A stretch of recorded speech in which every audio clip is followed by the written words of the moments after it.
Hello दोस्तों। एक मीना नाम की लड़की थी। ये साहिबगंज का सच्ची घटना है। वो लड़की हरिजन की लड़की थी। एक लड़का से उसे बहुत दिन से चक्कर चल रहा था।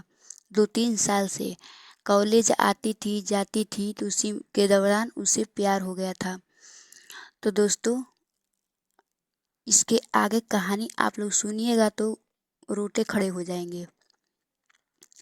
दोस्तों, इसके आगे की कहानी आप लोग सुनेंगे तो रोटे खड़े हो जाएंगे। तो जानते हैं आप लोग क्या हुआ?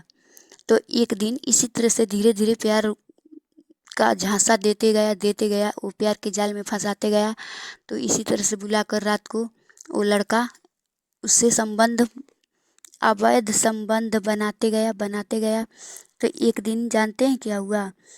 वो लड़की को पता चल गया था कि गर्भवती हूँ मैं। ममता नाम की लड़की थी। वो ममता नाम की लड़की थी। उसे पता चल गया था कि हम गर्भवती हैं। तो अब क्या करे? वो लड़का उसी दिन छोड़कर भाग गया। डर गया, भाग गया। लड़की क्या करे? लड़की बेचारी फंस गई।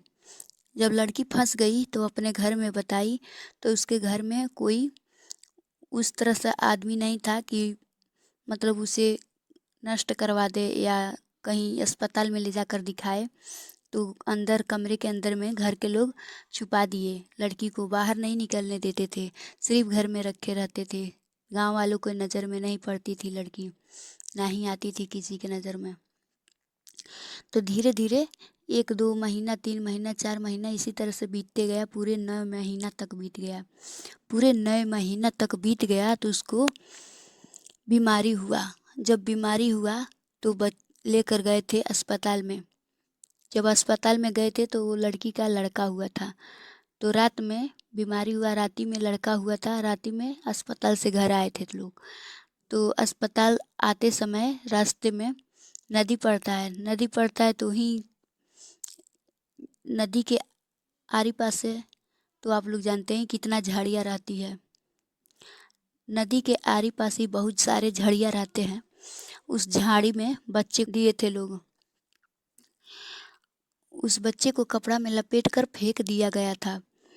और बच्चे को फेंकने के बाद सुबह धीरे धीरे होते गया और बच्चा रो रहा था, बहुत रो रहा था बच्चा। भगवान का नसीब कहिए या वो बच्चा का नसीब कहिए कि भगवान किसी तरह से उसको बचा लिए थे। इतना चींटी छापी थी वो बच्चा को कि क्या बताएं।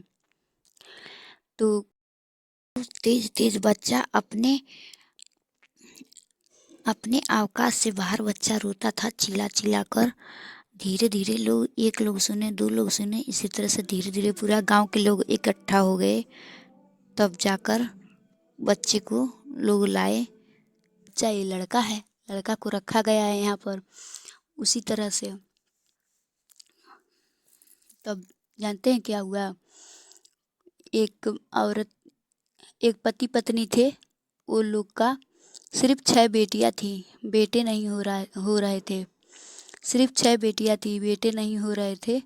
तो वो लोग बोले थे कि प्लीज़ हमको दे दीजिए। गांव वाले से बोले थे वो लोग कि प्लीज़ हमको आप लोग दे दीजिए, हम इससे देखभाल करेंगे इस लड़के को, और हम लोग पाल पोस कर बड़े करेंगे, अच्छे से पढ़ाएंगे लिखाएंगे और शादी विवाह इनका इस लड़के को कर देंगे।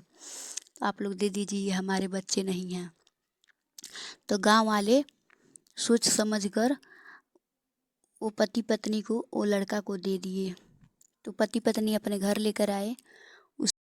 अपने घर लेकर आए थे तो वो क्या किए थे लोग, अच्छे से धूम धड़क्का से छठिहार मनाए थे वो बच्चा को। और गांव के लोग, पूरे लोग को खिलाए थे कि मेरा बेटा है, कि मेरा बेटा हुआ है। उसके बाद से धीरे धीरे उस लड़के को धीरे धीरे पोस पाल कर बड़ा किए। वो लोग पोस पाल कर बड़ा करते गए। तो ज़्यादा जब होशियार होने लगा बच्चा, तो गांव में बच्चे जाते हैं जब घूमने खेलने, तो गांव के लोग तो बोलते ही हैं कुछ कुछ। तो उस बच्चे को भी लोग, गांव के लड़के, गांव के बच्चे सब और औरतें सब कहते थे, अरे यही तो है पवल का लड़कवा, अरे फलाने का लड़कवा, ये पावा हुआ लड़का है, ये लो तो वो झाड़ी में से उठा कर लाए हैं। तो लड़का सुनता था तो बहुत उस लड़का को दुख होता था, इतना दुख होता था कि पूछो मत। वो तुरंत फौरन घर आता था, बोलता था, मम्मी मम्मी मम्मी मुझको कहाँ से लाई हैं? तो मम्मी बोलती थी, कहाँ से, तुमको मैं ले आई हूँ। तो नहीं, गांव के लड़का बोलता था, नहीं, गांव के लोग कहते हैं, गांव के बच्चे कहते हैं कि पवल का लड़कवा है, ये पावा हुआ लड़का है। मम्मी कहाँ, हम झाड़ी में फेंके थे। गांव के लोग बोलते हैं झाड़ी में फेंका गया था, इसी को पाए थे तो लाए हैं। मम्मी बताओ प्लीज़, मम्मी बताओ कहाँ से हम आए हैं, कौन फेंका है, कहाँ से लाए हैं, लाई हैं मम्मी बताओ। तो उसकी मम्मी बोलती थी कि बेटा नहीं, पाया नहीं हूँ, मैं खुद तुम्हें पैदा की हूँ, मेरा बेटा है तू। तब भी बेचारा संतोष किसी तरह से करता था, क्या करे, लोग फिर भी कहते थे। धीरे धीरे बढ़ गया बच्चा, होशियार हो गया, पाल पोस कर बड़ा किए थे वो लोग, तो पाल पोस कर बड़े कर दिए उसका पाया हुआ मम्मी पापा। तो उसकी 6 बहनें थीं, 6 बहन अपने घर चली गई थी। उसके बाद से ये लड़का का शादी हुआ था। जब शादी हुआ तो उस लड़का का औरत जो है, जो औरत आई है, इतनी बदतमीज औरत है, इतनी बदतमीज कि क्या बताया जाए, लिच्चड़ है, इतनी बदतमीज है कि क्या बताया जाए। इतना अच्छा घर है, इतना सुंदर घर है, खेती बाड़ी सब कुछ है उस लड़का का, जितना ट्रैक्टर ट्राली ये सब गाड़ी उड़ी होते हैं सब है उस लड़का का। फिर भी वो औरत थोड़ा से भी नहीं सोचती है, थोड़ा सा दर्द नहीं महसूस होता है कि मेरे पति को ये लोग पाए हैं और पा कर ला कर पोस पाल कर इतना बड़े किए हैं और अच्छे से पढ़ाई लिखाए हैं और इनको कुछ लायक बना दिए हैं लोग। फिर भी वो सोचती नहीं है। वो सासू को, वो तो सासू ही न लगेंगी और ससुर लगेंगे, तो सासू को थोड़ा सा भी कदर नहीं करती है, थोड़ा सम्मान नहीं करती है, सिर्फ मायके भाग जाती है, बोलती है अपने माँ बाप को छोड़ दो, माँ बाप को छोड़ दो।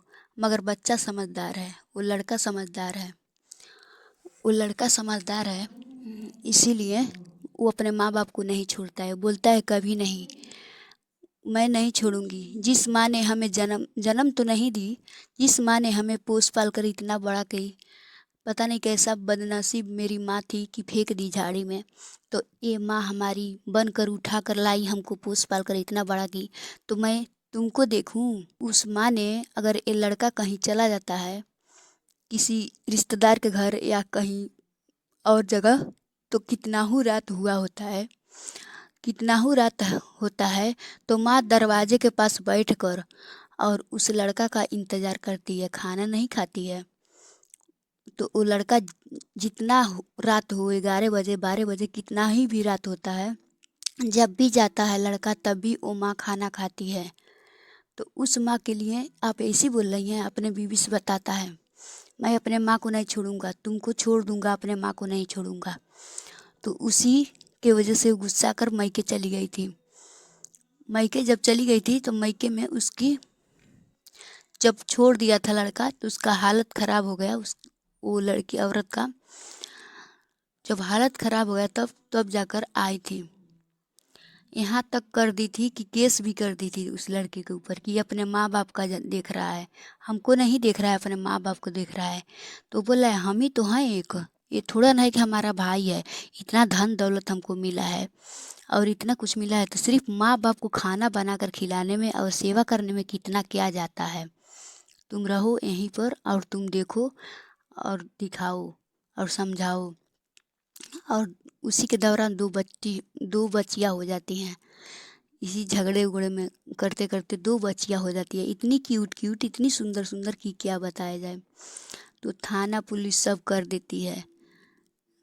करने के बाद वो लड़का एक दिन अपने दोस्त के घर जाता है, तो वहाँ पर फूट फूट कर रोने लगता है कि मैं क्या करूँ, मेरा इतना नसीब फूटा था कि मेरी माँ पैदा करके झाड़ी में फेंक दी थी और भगवान पता नहीं किधर से देखे तो एक माँ मिली जो हमको लाकर पोस पाल दी और बड़ा की शादी की तो भी बीवी मिली है, तो वो भी बीवी हमारी माँ बाप को वो देख नहीं रही है, देख रेख नहीं कर रही है, ना ही उन लोग को देखना चाहती है, ना ही उन लोग को सेवा सत्कार कर रही है। मैं क्या करूं? मैं जहर खाकर मर जाऊं या नहीं मरूं? तो दोस्त के घर के लोग बोलते हैं और दोस्त बोलते हैं कि नहीं, ऐसा मत करो, ऐसा नहीं करना चाहिए आपको। आपको भगवान जन्म दिए हैं, इंसान है दुख सुख काटने के लिए, तो दुख सुख सबके ऊपर आता है। तो प्लीज़ आप ऐसा मत करो, आपको जहर नहीं खाना है, पिलाओ फुसलाओ अपने बीवी को और अच्छे से रखो।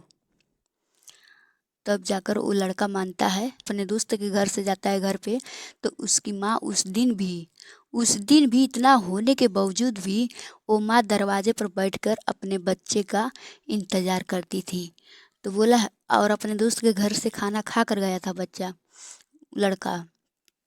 फिर भी बोला, मम्मी क्यों इंतज़ार की कर रही हो, मम्मी क्यों इंतज़ार कर रही हो, मैं तो खाना खा कर आई हूँ, क्यों नहीं खाना खाकर सो गई थी।